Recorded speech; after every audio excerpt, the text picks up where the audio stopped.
welcome. It's 11/11, Skyrim's 10th anniversary. Thank you so much for being here with us. We cannot believe that it's been 10 years.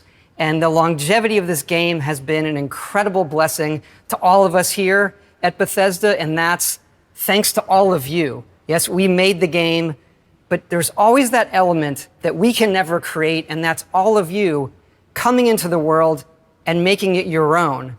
And it's all of you that have kept it alive for the last 10 years. Just, it's so incredible, and we can't thank you enough for the passion and everything you've brought to the game, and that fuels us in everything that we do. When we start a game, we don't usually start with a list of features, really. We start with an experience. How do we want the player to feel when they enter the game, when they enter this world? And early in Skyrim's development, we had done a lot of concept art. We had some things running, and then we did the music. And we had pictured the Elder Scrolls theme sung by a barbarian choir in the voice of dragons. Easier said than pulled off, of course. And we got the music, we started mixing it, and even within our company and our team, we felt we might have something. We weren't quite sure how the game was going to gel together. And then we cut this trailer to the early music with the concept art and that early footage. And it sang. It was incredible. Everybody in the team can probably remember that moment. And even today, when I hear the music and it rises up at the end in the trailer as the dragon flies through the valley, the hair literally stands up on my arms. So thank you for being here. I'd like to introduce the legendary London Symphony Orchestra and the London Voices Choir to take us once again on a journey through Skyrim.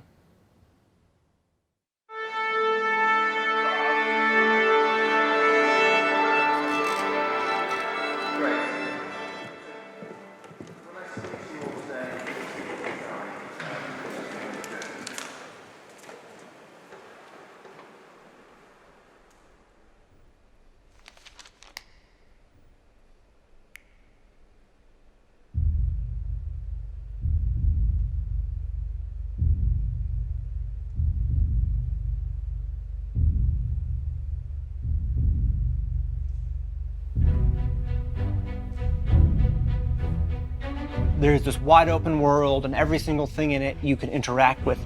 I'd never seen anything like that before. I'd never experienced that level of immersion. Just the opening, the way it pulls you in, this is better than any movie that I've ever seen. You gotta start learning about this world, because this world isn't about to teach you, because this world assumes you live in it. There's a lot of chaos, but I'm intrigued, because I like chaos.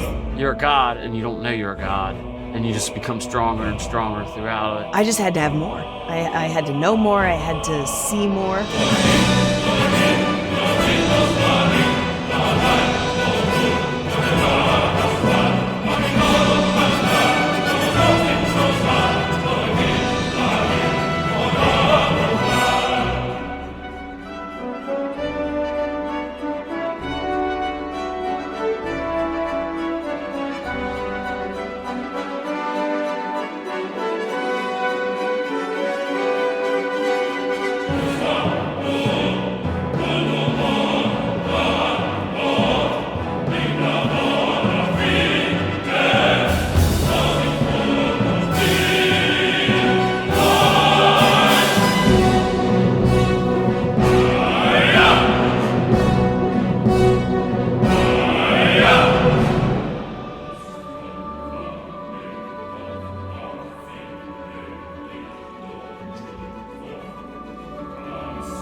I think it must look very strange as I'm just spinning around in all of the taverns trying to get the perfect picture of that bowl of fruit, or, really zooming in to see what kind of cutlery they have.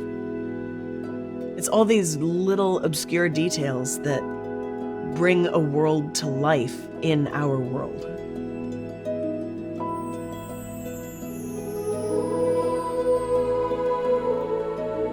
Well, I've always loved fantasy.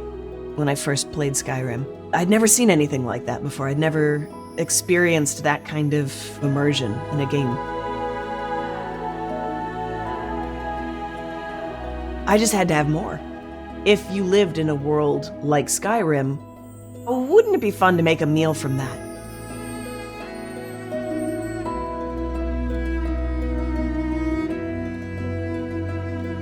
I pulled references for these foods from conversations you hear in marketplaces that you can't even be a part of.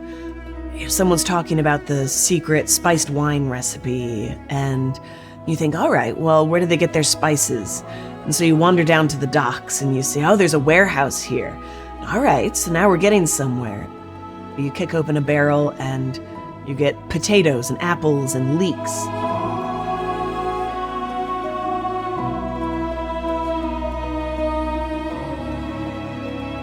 We suddenly found ourselves with a cookbook deal.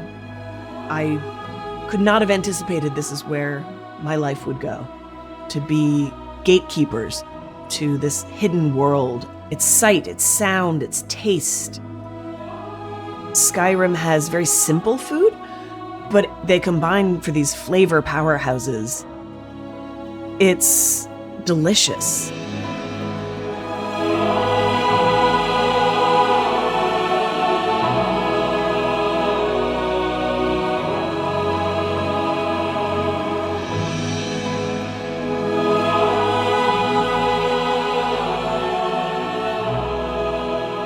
Someone will bring a cookbook up and say, this recipe has become a staple in our household, and my kids even like it. That's really amazing to me, that I've quietly, secretly become a part of people's lives, to feel connected to so many people in that way.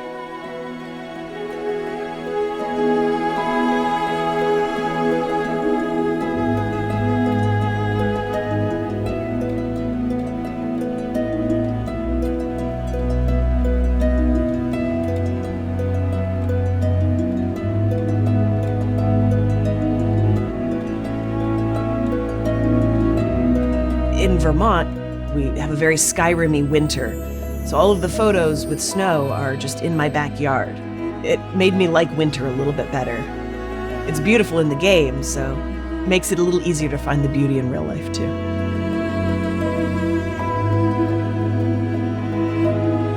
I like the meads. They're one of my favorites. The cheese and leek crostata, the sweet rolls, because you can't not make sweet rolls for Skyrim.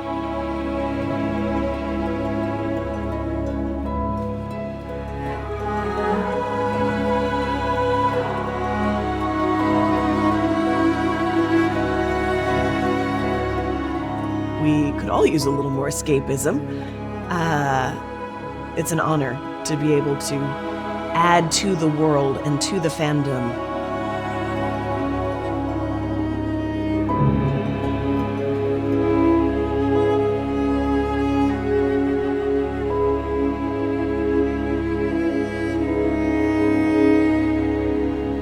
It's going to forever be a part of this fandom and the community, and it's a lot of responsibility, but I try to take it very seriously.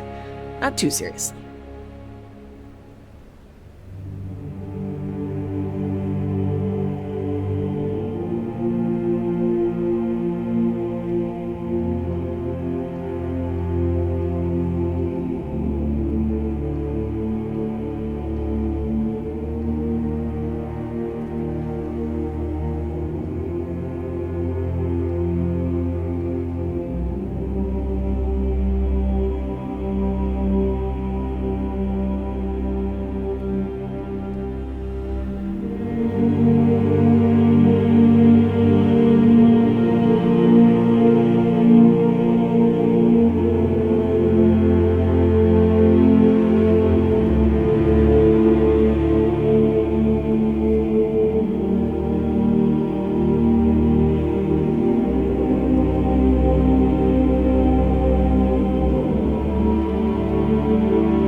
I was just trapped in a vicious cycle. If I didn't change it, I was gonna end up dying either in a jail cell or dying in an abandoned house somewhere with a needle in my arm.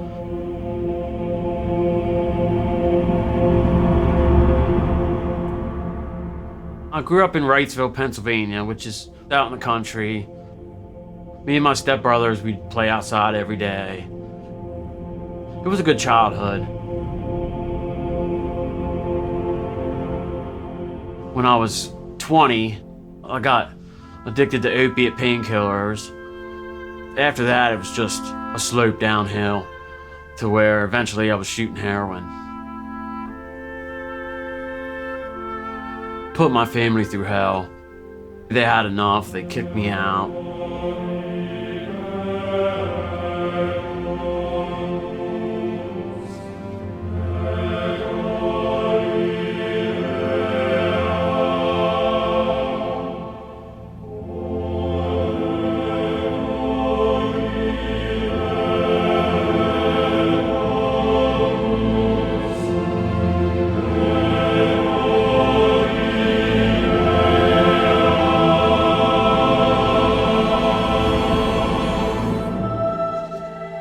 Just homeless on the streets.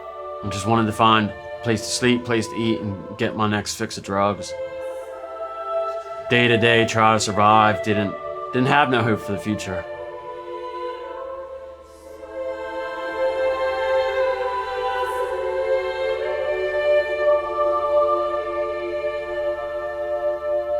And I was in and out of jail.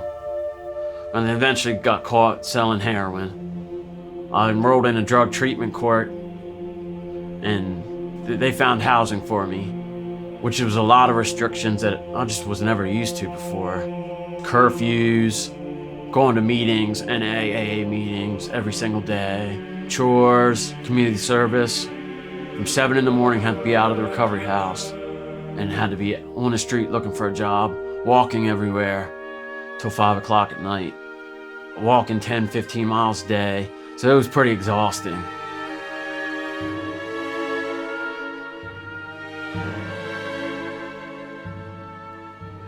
There was an old Xbox 360 sitting at the halfway house with a copy of Skyrim in there.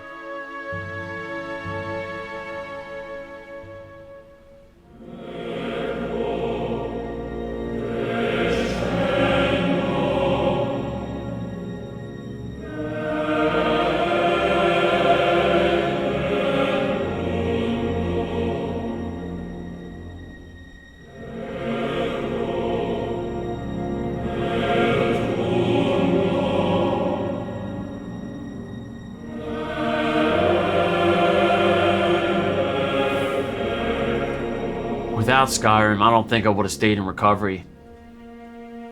Choice and consequence. You make your own story. If you want to go over here and start the side quest, and throw off the main mission, it's up to you. It gave me a sense of confidence. Eventually I got a job. That helped me to maintain that schedule, to make sure I made all my meetings.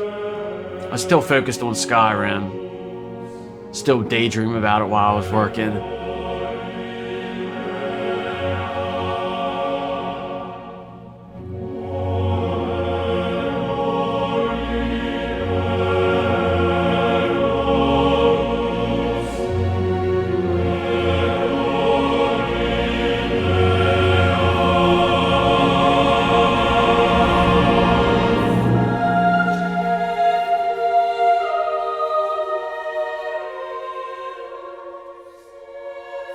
I was in several Skyrim and Fallout groups on Facebook.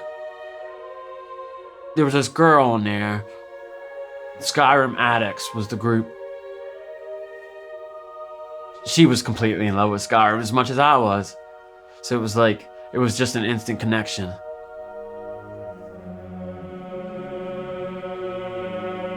She started a new character, Khajiit, stealth archer like everyone does. But yeah, it was pretty good. 3 years later, that's my fiance.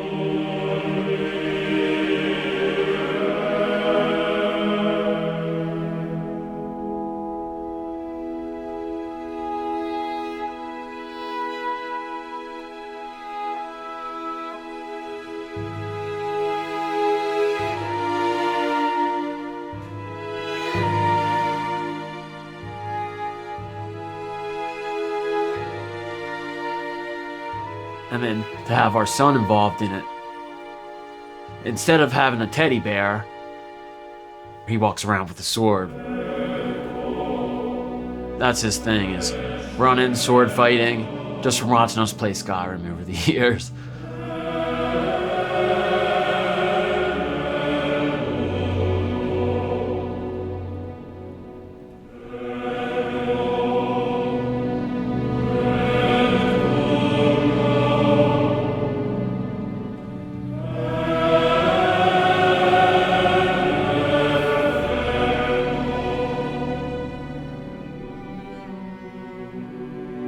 If you're addicted to drugs, you're in chains. You're bound in chains.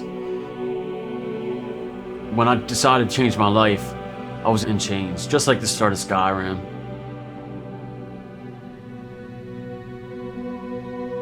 I would have never have imagined 5 years from then I would be sitting with my fiance, to have a child, to have a home, where I don't have to worry about being alone. I would have never dreamed of, never even thought it was possible. But it's because of Skyrim that I was able to change my life for the better.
I'm an ICU nurse.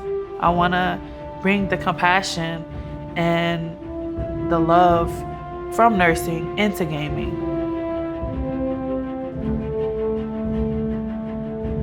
For my birthday, my husband purchased Skyrim for me.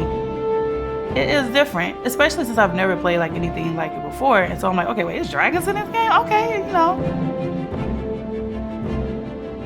That was the only game I played when I was in nursing school. It's because I'm really like into hype games, and this allowed me to calm down. To take my mind off of the stress that nursing school put on me. sort of like a ASMR type of thing when you're just listening to the river and it's like, shh, you're one with nature. You got the storyline. You can go off the side quest. You can be a thief, which me personally, that was my thing.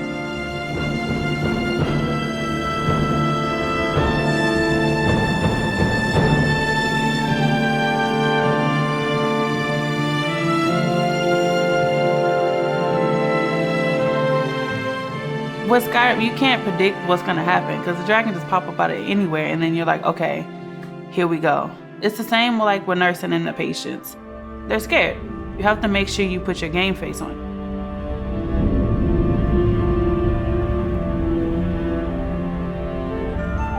When I first became an ICU nurse, they trusted me to become a leader, like a charge nurse.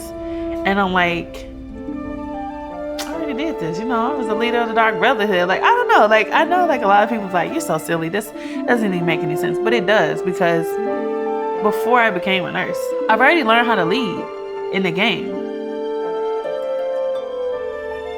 It helped me become the confident woman I am today.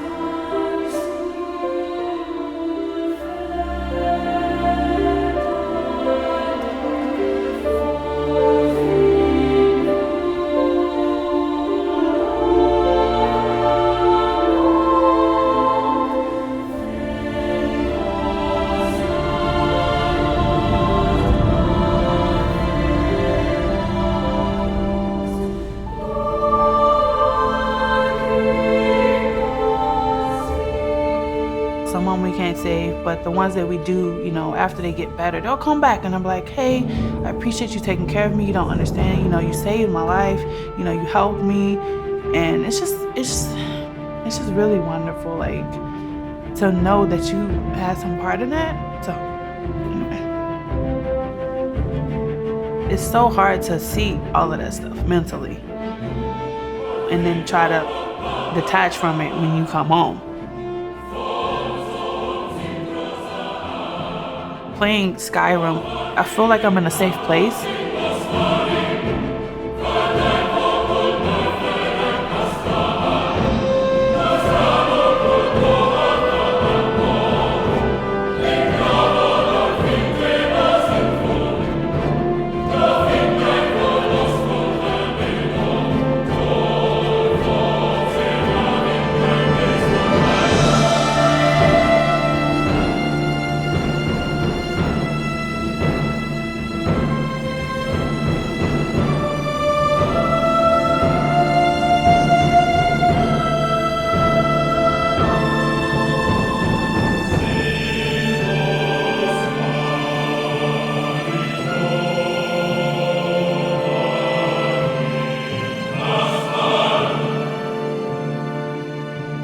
I just want everybody to see that a video game could impact my life in so many ways.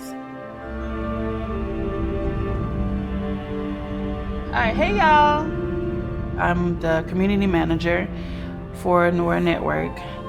Yo, your hair look good though, for real. What you do to it? It's like a sisterhood, Black femmes mostly, because it's Black women and non-binary. We're here making sure everybody is understanding their worth.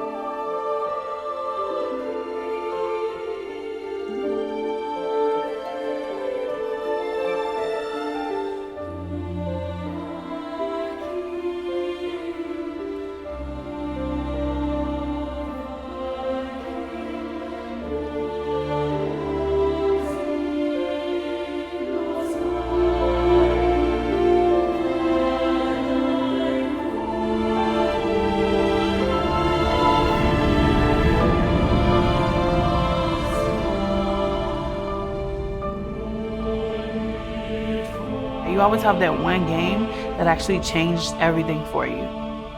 So when I found Skyrim, the creativity, the storyline, learning how to become a Dragonborn, using my powers, enhancing the powers as I use them, I'm something special. Like, out of all these people, I'm the Dragonborn. Out of everybody in the world of Tamriel, I'm the Dragonborn. Like, I'm special.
When Skyrim first came out, I think I probably watched the first gameplay environment showcase trailer many times in my AP computer science class when the teacher wasn't looking. You could go to any place, the world was massive, and every single thing in the world you could interact with. And that was just astounding for me at the time.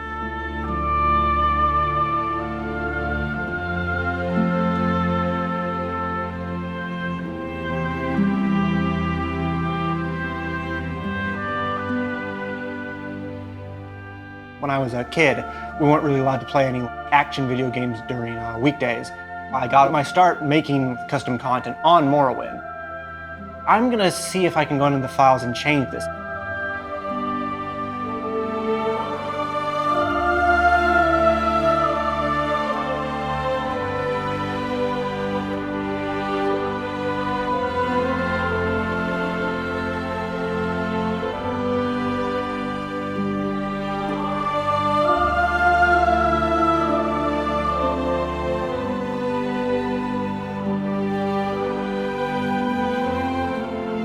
My parents thought it was like working like an Excel spreadsheet.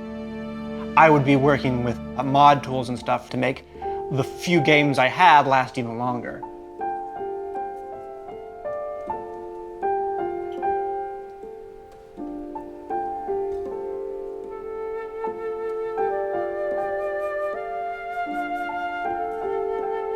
I've made roughly around 40 mods for Skyrim, give or take, of various sizes.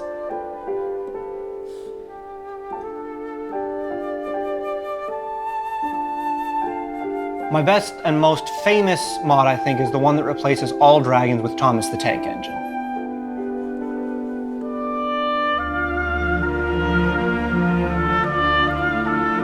If a game doesn't have a train, I mean, is it really a game? Is it? I don't think so.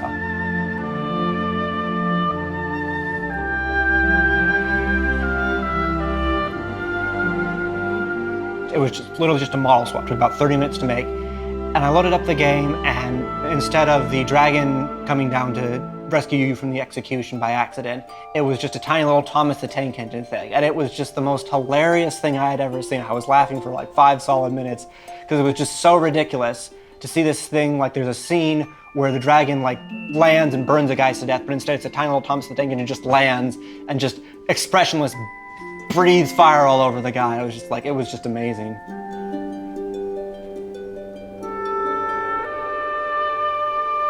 And it just exploded in ways I hadn't imagined. 3 days later, the video had reached 2.5 million views.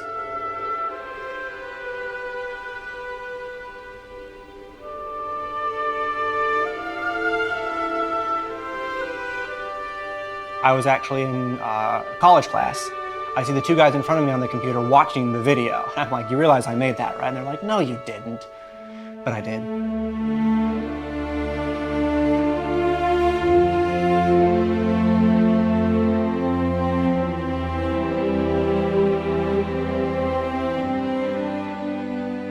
There's such a support from the developers themselves for mods and allowing mods to be done in ways that they probably didn't foresee, but they are absolutely okay with. It really gives you an opportunity to express yourself in those ways with its editing tools.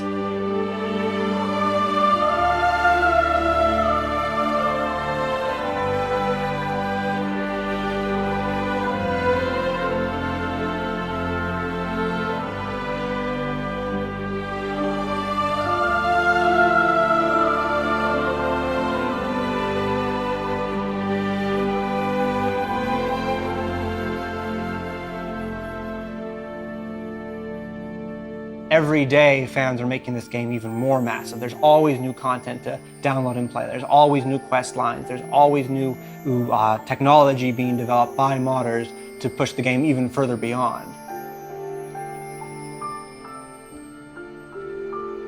So I started my company, Pasta Space Interactive, 6 to 7 years ago.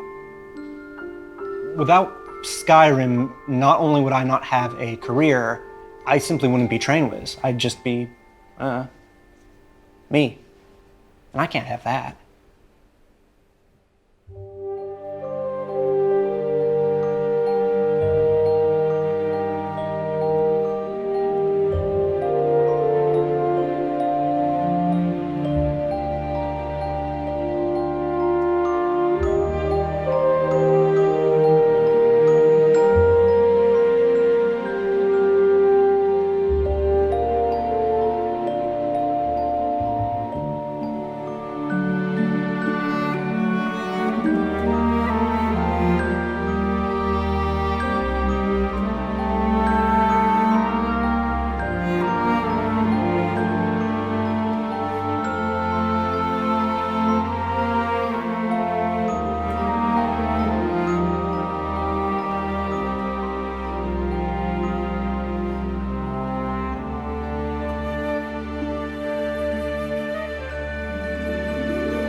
So growing up, obviously in the Middle East, there were a lot of rules about how I could behave, or the things that were appropriate for me, or the things that were permissible for me. And even though those rules weren't set out in stone, they were sort of understood by all girls. As much as my parents supported me, they really didn't like that I wanted to go in and play Street Fighter. I definitely remember the first time I saw Skyrim. I walked into my then boyfriend's apartment to surprise him because he lived in a different city. And he was just hooked to his computer, chopping wood nonstop. And he didn't even notice that I had walked in. Hey, surprise, I'm here. And he looked up, and then after greeting me, he went right back to chopping wood. And seeing that wilderness, and you can actually feel that cold. I didn't know a video game could make you feel like that. The open world, to the characters, the customization. When you go on an adventure like that together, it just kind of bonds you from the start.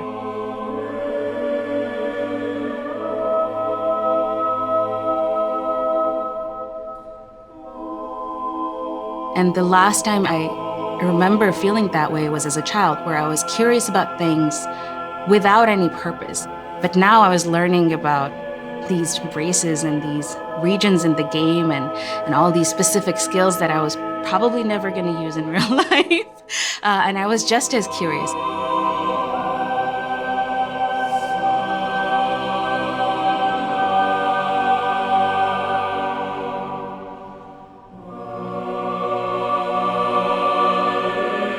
I thought I wanted to teach. Getting an education changed my whole family's trajectory.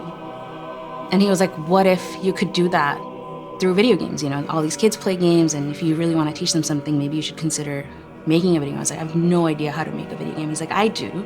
And you want to teach, maybe we could try making something together.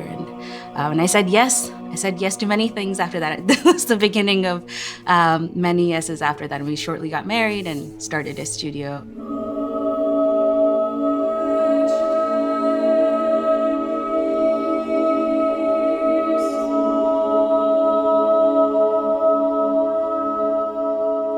Where are the girls? Like, why can't I find any girls to come join a studio founded by a woman? And I worked on Wall Street, I worked in academic research, I went to MIT, which is a heavily tech school, but I never felt like I was the only woman in the room, and yet here I was building my own company, and it was me and 6 other boys.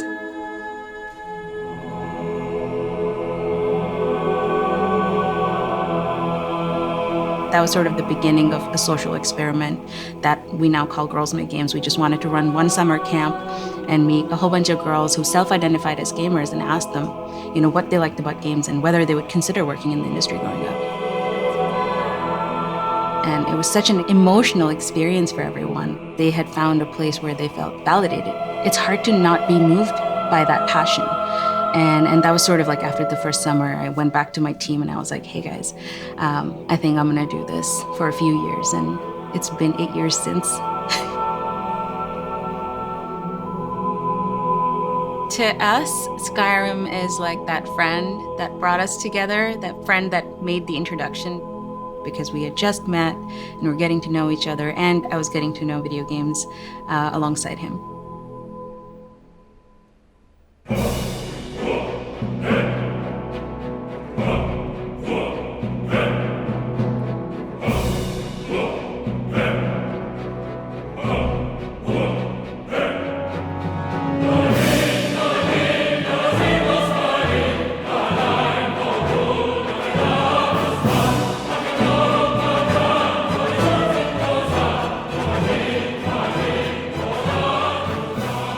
I remember stopping and taking a deep breath and thinking, yeah, this is my game. This is gonna be me for the rest of my life playing this game. Таким образом, Skyrim стал новой главой не только древних свитков, но и новой главой моей жизни. Ensimmäisen kerran, kun mä astuin ulos Helgen kiipistä 2011 marraskuussa, mä en osannut kuvitellakaan, kun mä katselen sitä vuorimaisemaa ja niitä metsiä, että mihin mä päätyisin Skyrimin myötä. Waar dan die hele wereld zich voor je opzet dat je alles kan doen. تروح تسوي اللي تبي في أي مكان وتختار أي مسار تحتاج وأي قرار تشوفه مناسب. I gave her the controller, looked her straight in the eyes and said, "Here, try it." She played from 10 p.m. till 4 in the morning. El juego me ha marcado porque llevo un tatuaje del logo de Skyrim. It almost feels like it was just yesterday that I was traveling up a mountain for the first time. I could feel the icy wind. I could hear a dragon roaring and flying in the distance. Le combat contre la première araignée m'a foutu la peur de ma vie. صراحة حرفيا قفلت اللعبة أكثر من مرة. We kept playing it, passing the baby and the controller back and forth. El tema de Skyrim me ha calado tan profundo que incluso he escrito varias novelas sobre Skyrim. Мне потребовалось научиться гриму для образов, и теперь я профессионально работаю гример. سكايرم خلتني أتعمق أكثر في عوالم الألعاب المفتوحة, خصوصاً ألعاب الرول بلاي. La montagne, la forêt, le tertre. Oh bah Skyrim, c'est avant tout des sujets de conversation où que vous soyez, puisque qui n'a pas joué à Skyrim après tout. El juego ha tenido demasiado impacto en mi vida. Gracias a él he logrado formar una comunidad muy grande y además he conocido un montón de personas importantes para mí que comparten la misma pasión que yo por el propio juego. I'll probably be playing Skyrim in another 10 years' time. I am still learning and finding new discoveries, locations, quests, characters. Yıllardır oynuyorum, yıllarca da oynarım. Parece que no importa cuánto juegues, siempre habrá algo nuevo a la vuelta de la esquina. It changed it for me. Like, it gave me more inspiration. The amazing impact Skyrim and the Elder Scrolls has had on my life. Because it is so rich a world, it really raises the bar. It's become less of a game and more like a platform for expression. I've reached a point in my life where I can't imagine what it would be like otherwise.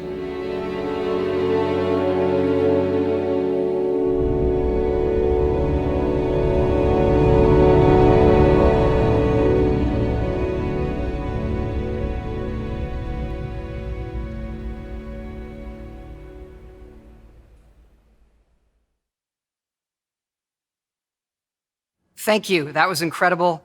And thank you again for being with us here on 11/11, celebrating Skyrim's 10th anniversary. It's just incredible. 11/11 actually has become, now a special day for us all here at Bethesda.